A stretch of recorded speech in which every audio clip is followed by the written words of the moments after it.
देखो जी, सारे कहते ने कि जिन्ने लाहौर नहीं वेख्या वो जमिया ही नहीं।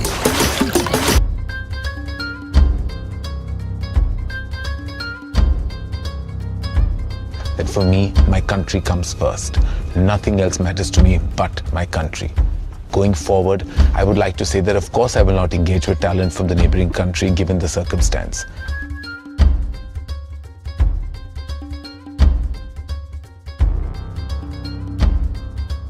And there was this full-blown sort of momentum towards people coming to see Pakistani films. Most of them were actually breaking even or suffering losses, but there were some breakthrough ones. And then all that ban happened last year, sometime in October, November.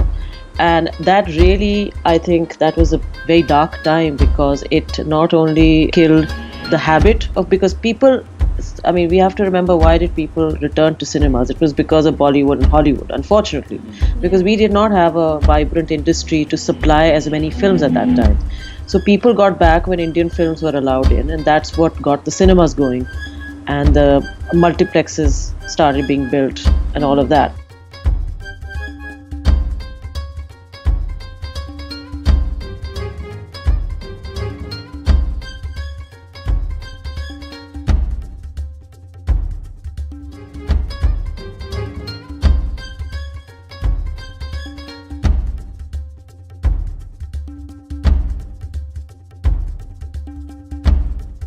Premiere of Don 2 Shahrukh Khan की film है तो obviously it's an honour to be here on the premiere in Pakistan.